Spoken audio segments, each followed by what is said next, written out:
Doctor, thank you very much, and I appreciate your testimony. I do have a couple of follow-up questions, and then if there are other members that have questions, I'll defer to them as well. I want to focus on Robert's autism.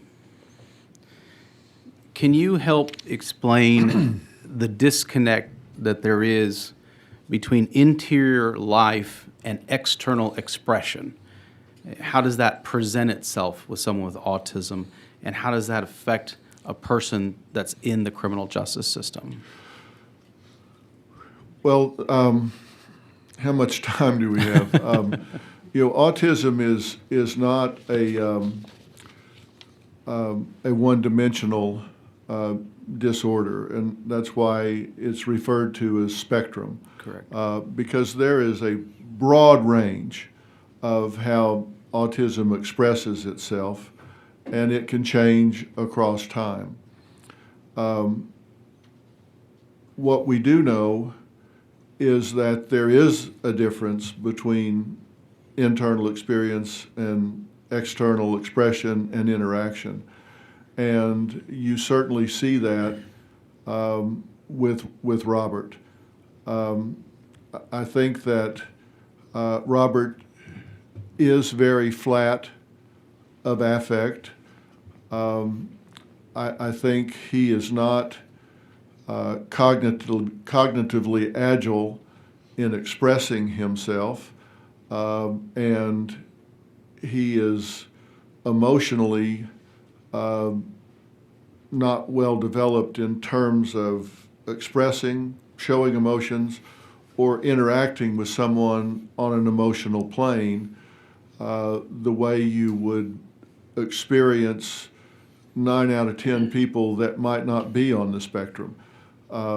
So you're not going to get a typical response from him in a crisis situation or a normal situation. And having spent 21 years on death row, which is very confining and absent a lot of the stimulation that people normally get, that's going to worsen and deepen the situation in most cases. And as I say, every situation is different. I can speak to Robert's situation in that his world has constricted, as you would think anyone that's confined in that kind of a space. But to his credit, he has distinguished himself. And he is one of very few that has elevated himself to have some freedom to move about the pod. He has a pretty much spotless record on death row, disciplinary-wise, problem-wise. And he, as someone that is very convicted in his faith and is a strong believer, and he does have people that come and see him and visit with him. In fact, the investigator that led the prosecution efforts at the time comes and sees him on a regular basis, and he's gotten comfortable with him. And that investigator has completely changed his position, believes he made a mistake in pursuing Robert at the time, has asked his forgiveness, which Robert has graciously extended to him. And the two of them have a pretty comfortable relationship where Robert can speak to him openly. And he was much more comfortable by the time I got through talking to him than he was at the beginning. But still, he had very pushed verbalizations. He had a difficult time with eye contact. He had a difficult time relating and responding in what I would call a predictable way that you would expect with someone that was functioning absent the autistic diagnosis. How long did you sit with him on that occasion? They give you exactly 60 minutes, and I made sure I got every second from start to finish on a stopwatch. How far apart were you? What was the physical There's setup? glass between us. He's on the phone and I'm on the phone, but we're maybe 3 feet between us. Okay. You've conducted interviews over video conference? I have, and I've conducted a number of interviews on death row with the glass between myself and the interviewee many times before.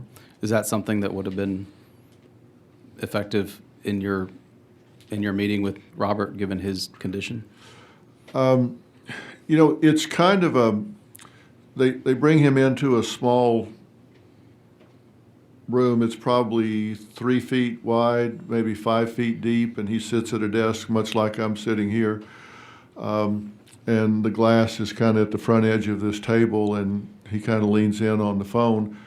And it's kind of a comfort zone for him. I mean, he doesn't like a whole lot of stimulation, but he leans in and participates. And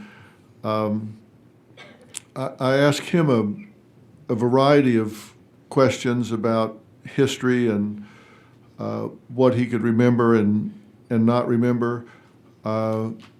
And some things he didn't have clear memory of, and he owned that. I asked him questions to test his abstract thinking.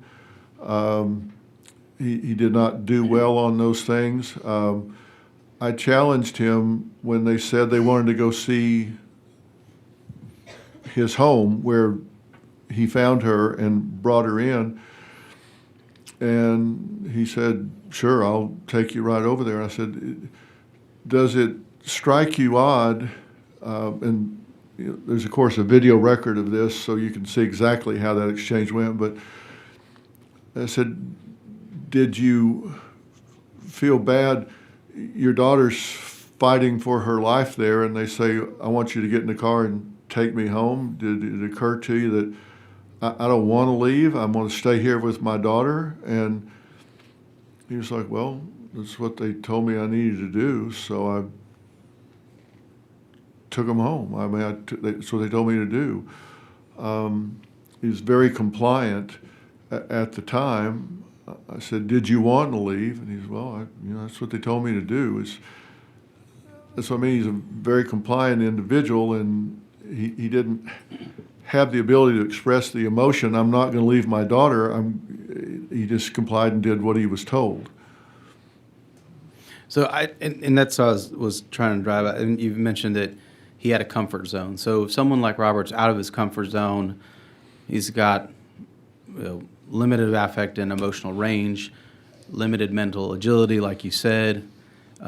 All of those things I would think would be exacerbated if he's appearing on a screen and seeing others on a screen, as you and I learned how to do during the pandemic.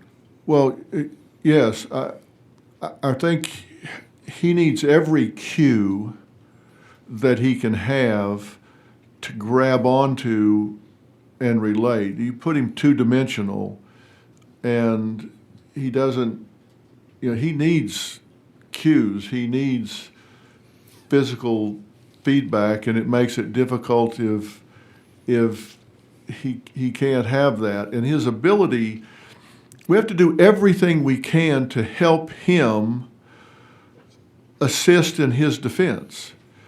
And we can see from the trial record, 22 years ago, he didn't have a very good facility to assist in his defense at the time.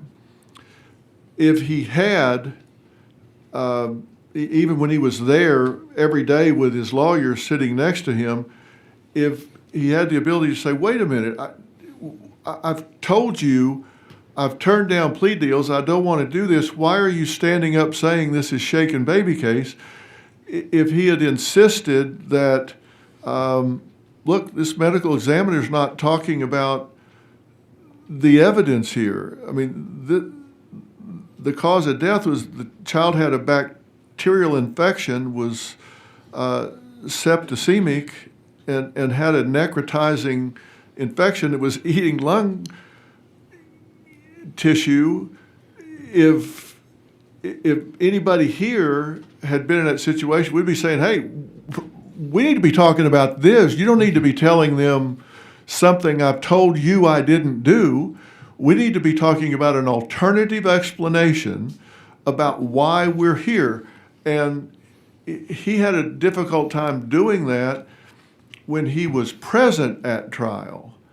If he had been on a screen, the ability to initiate contact when he's not in the room would be nil. Okay. I have one more question for you, then I want to pass it off to my colleagues that have questions. If someone was sitting in that other chair next to you and their testimony was to this committee that this was not a shaken baby case, how would you reply to that?